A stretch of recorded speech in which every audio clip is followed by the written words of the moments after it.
हाय बच्चों, इस वीडियो में हम 3.3 का दूसरा और तीसरा प्रश्न देखेंगे। बच्चों, दूसरा प्रश्न है कि समकोण त्रिभुज में कर्ण की लंबाई हमको 15 है, तो उस पर खींची गई माध्यिका की लंबाई ज्ञात कीजिए। तो त्रिभुज कौन सा है बच्चों? समकोण त्रिभुज है। तो समकोण त्रिभुज बना लेते हैं हम। ठीक है, ये समकोण त्रिभुज, ये 90 इसका कोश बन गया। इसे मान लेते हैं ए बी सी। ठीक है, तो समकोण त्रिभुज में हमें कर्ण की लंबाई दी है। तो कर्ण पता है हमें, समकोण त्रिभुज के सामने वाली भुजा को हम क्या बोलते हैं? कर्ण। तो इस कर्ण यानी AC की लंबाई हमको बच्चों दी है 15 दी है ना। उसके बाद उस पर खींची गई माध्यिका की लंबाई ज्ञात कीजिए। तो हम क्या करेंगे बच्चों, इस समकोण कोण से हम इस कर्ण पर क्या खींचेंगे? एक रेखा खींचेंगे। और पता है आपको, ये रेखा जो है ये समकोण त्रिभुज की बीडी यानी क्या होती है? माध्यिका होती है ना। तो हमें इस बीडी माध्यिका की क्या करनी है? लंबाई ज्ञात करनी है। तो बच्चों लिख लेते हैं पहले, समकोण त्रिभुज में समकोण त्रिभुज ABC में कोण B जो है वो कितने अंश का है? 90 अंश का है। उसके बाद AC की लंबाई यानी कर्ण की लंबाई हमें कितनी दी है बच्चों? 15 दी है ना।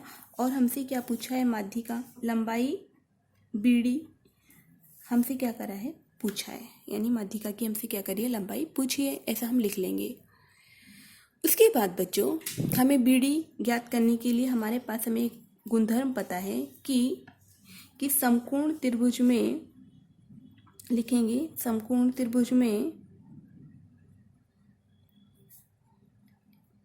खींची गई माध्यिका का गुणधर्म।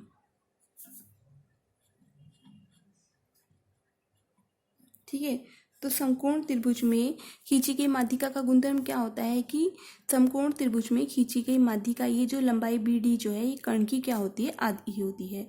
तो लंबाई ऑफ BD यानी माध्यिका जो है इस कर्ण इस AC की बच्चों क्या होती है? आधी होती है।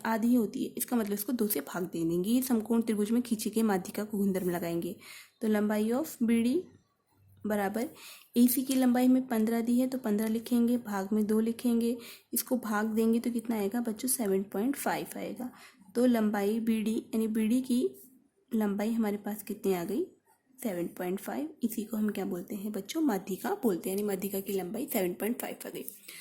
उसके बाद तीसरा प्रश्न देखते हैं बच्चों। त्रिभुज PQR में कोण Q बराबर 90 अंश दिया है, PQ 12 दिया है, QR 5 दिया है तथा QS भुजा जो है PR पर माध्यिका हो, तो QS हमें क्या करना है? ज्ञात करना है। ठीक है, तो पहले हम त्रिभुज PQR में कोण Q 90 अंश का दिया है यहाँ पर, तो हम बना लेते हैं त्रिभुज, समकोण त्रिभुज बना लेते हैं, है ना। PQR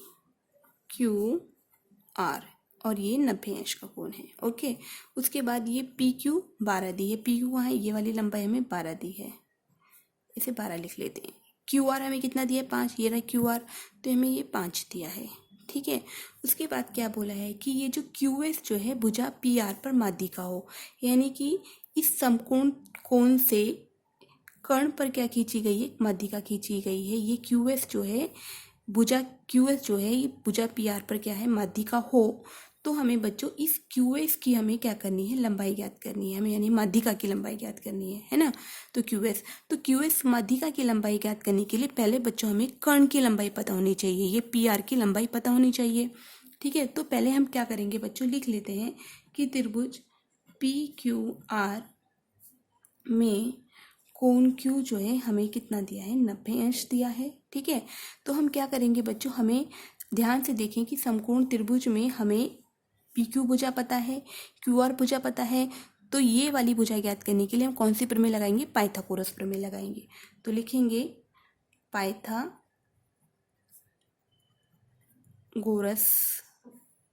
प्रमेय से। तो पाइथागोरस प्रमेय क्या होती है बच्चों? कर्ण का वर्ग बराबर पहली भुजा का वर्ग प्लस दूसरी भुजा का वर्ग। तो कर्ण का वर्ग क्या है यहाँ पे? PR। कर्ण क्या है बच्चों? PR। तो कर्ण का वर्ग पी आर बराबर पहली भुजा कौन सी है पी क्यू, तो पी क्यू का वर्ग प्लस दूसरी भुजा क्या है क्यू आर, तो क्यू आर का वर्ग। ठीक है, तो पी आर का वर्ग को ऐसी की ऐसी लिखेंगे क्योंकि हमें कर्ण की लंबाई क्या करनी है ज्ञात करनी है। पी क्यू का मान कितना दिया है 12 यहाँ पे दिया है, तो 12 इसके ऊपर वर्ग है इसलिए 12 के ऊपर वर्ग लिखेंगे, प्लस के नीचे प्लस का निशान। क्यू आर का मान कितना दिया है 5, क्यू आर के ऊपर वर्ग है इसलिए 5 के ऊपर भी वर्ग लिखेंगे। तो पी आर का वर्ग बराबर 12 का वर्ग कितना होता है बच्चों 144 होता है, क्योंकि 12 की गुना 12 में करेंगे तो 144 आएगा। 5 का वर्ग 5 दूनी 10 नहीं होता है, 5 गुनी 5 होता है, 5 का वर्ग होता है 5 के 5 में गुणा करना, तो कितना आ गया 25 आ गया। तो पी आर का वर्ग बराबर इन दोनों को जोड़ेंगे तो कितना आएगा बच्चों 169 आएगा। अब इस वर्ग को हटाने के लिए दोनों तरफ वर्गमूल ले लेंगे, दोनों तरफ वर्गमूल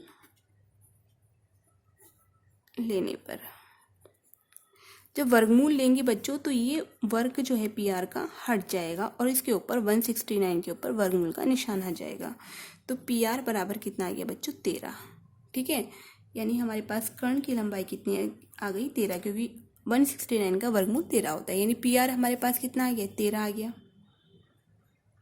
ठीक है, तो हमें बच्चों समकोण त्रिभुज में खींची गई माध्यिका के गुणधर्म से हम क्या करेंगे इस क्यू एस का मान निकालेंगे। हमें पता है कि माध्यिका जो है इस कर्ण की क्या होती है आधी होती है, तो लिखेंगे लंबाई ऑफ क्यू एस, लंबाई एस क्यू एस बराबर 1/2 लंबाई ऑफ पी आर। ठीक है, कारण क्या लिखोगे समकोण त्रिभुज में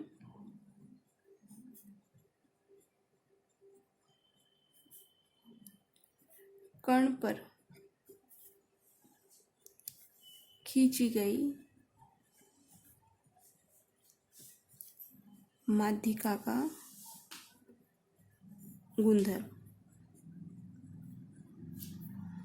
गुणधर्म।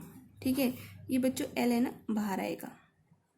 ठीक है, उसके बाद लंबाई ऑफ क्यू एस बराबर 1/2, यहाँ पे गुणे का निशान है, तो लंबाई ऑफ पी आर है ना, तो पी आर की लंबाई हमने अभी कितनी निकाली थी 13, तो हम क्या करेंगे इसको 2 को 13 से पहले भाग देंगे है ना, 2 को जब 13 से भाग देंगे तो उत्तर कितना आएगा हमारा 6.5 आएगा। तो हमारी क्यू एस की लंबाई कितनी आ गई 6.5। और यही हमसे देखो बच्चों प्रश्न में पूछा था कि क्यू एस ज्ञात करो, क्यू एस मतलब माध्यिका ज्ञात करो। ठीक है, इसके बाद आगे का प्रश्न अगली वीडियो में देखेंगे।